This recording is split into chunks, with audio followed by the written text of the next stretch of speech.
তো এই টপিকটা যদি ক্লিয়ার হয় আমরা এবার এটার উপর ম্যাথস দেখি কি কি ম্যাথস আসতে পারে।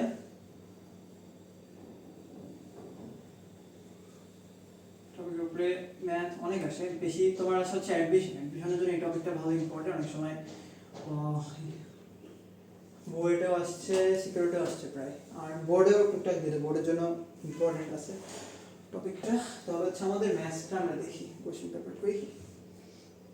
আচ্ছা, প্রবলেমটা ইম্পর্টেন্ট, এটা কিন্তু একটা ইঞ্জিনিয়ারিং কোশ্চেন। দেখো, একটি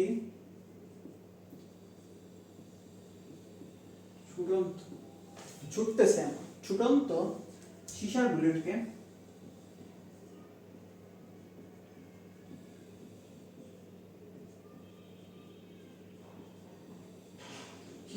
কি করলাম, হঠাৎ থামাল।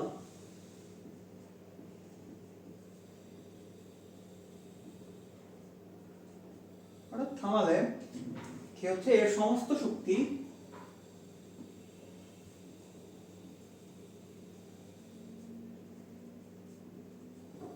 তাপে পরিণত হয়ে বুলেটের তাপমাত্রা 100 ডিগ্রি সেলসিয়াস বৃদ্ধি করে।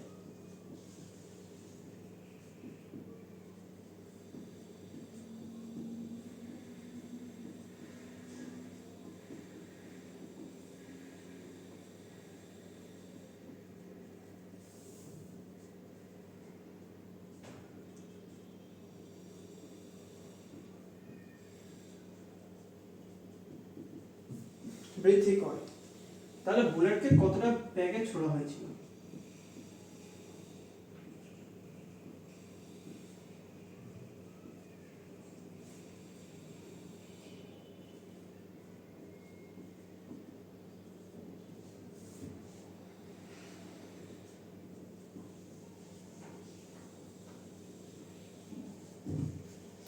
দেওয়া আছে সীসার আপেক্ষিক তাপ। এই দেখো, সীসা যেহেতু, সীসা কিন্তু আমরা জানি না, পানির ক্ষেত্রে 4200, বরফের ক্ষেত্রে 2100, বাট সীসাটা আমরা জানি না, কোশ্চেনে দেওয়া থাকে।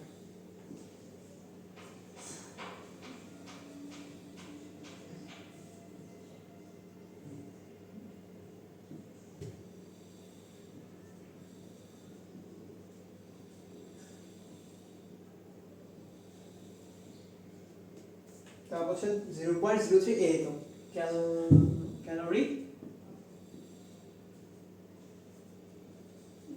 গ্রাম per degree Celsius. 0.03 calorie per gram degree Celsius. এখান থেকে হচ্ছে তোমার কত বেগে ছোড়া হয়েছিল এটা আমাদের বের করতে হবে। এখন দেখো, আমাদের আপেক্ষিক তাপের একক কি? Joule per kg per kelvin.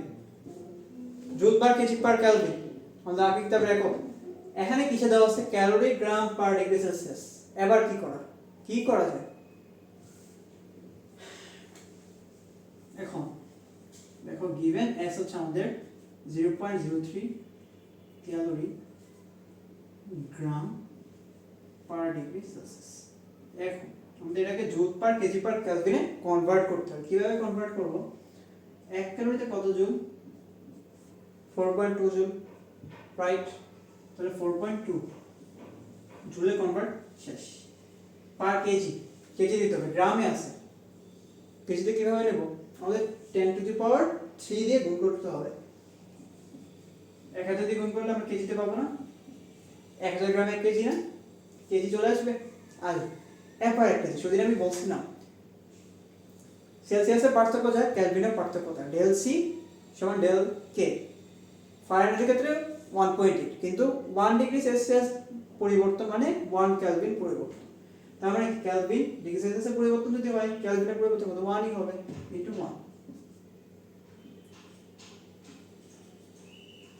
1 joule per kg per kelvin. এবার হচ্ছে আমরা জিনিসটা পাইলাম, এস এর মান। তা ক্যালকুলেট করলে আমাদের এস এর মান আসবে হচ্ছে, ক্যালকুলেট আমরা পরে। এখন আমাদের চাইছে কি কত, দেখো কোশ্চেনটা আবার খেয়াল করো। সীসার বুলেটকে থামালে সমস্ত শক্তি তাপে পরিণত হয়, মানে হচ্ছে তাপের রূপান্তর, গতিশক্তির তাপের রূপান্তর। তো আমরা কোনটা আনবো বলতো?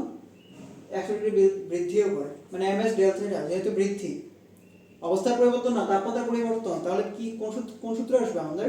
ms del theta। Okay, ms del theta।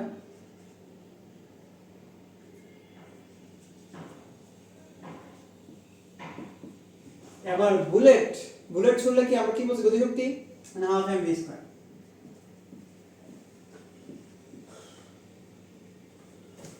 Calculator আছে,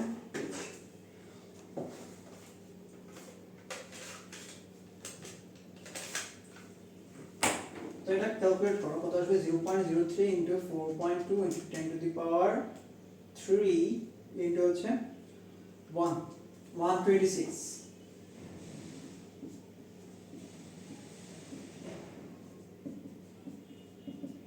ওকে, তো এর মান আমরা জানি 126।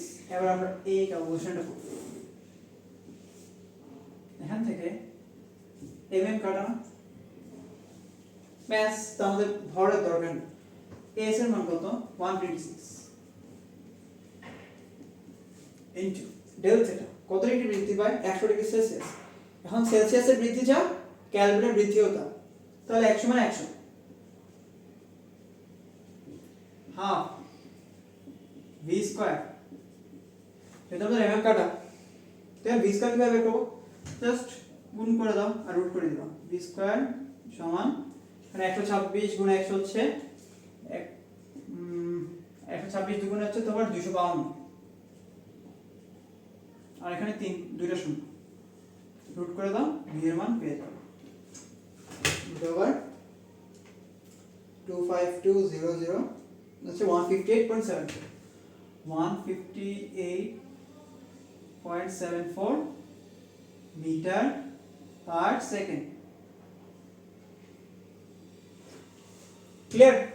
তাহলে হচ্ছে আমরা এভাবে বুলেটের বেগটা পেয়ে যাব যদি তাপমাত্রার পরিবর্তন ms del theta যদি আমাদের অবস্থার পরিবর্তন বলতো mlf বা mlp, ফ্রিজিং নাকি হচ্ছে বাষ্পীভবন, ওটা ভাবে বিশেষ করে নিয়ে নিতাম। আর যে পাহাড়ের উচ্চতা বলতো mgh বা mj * h - h। এরকম ম্যাথগুলো অনেক ইম্পর্টেন্ট, একটু তুলে নাও, হোপফুলি ক্লিয়ার দেখা যাচ্ছে। তুলে নাও একটু ম্যাথটা।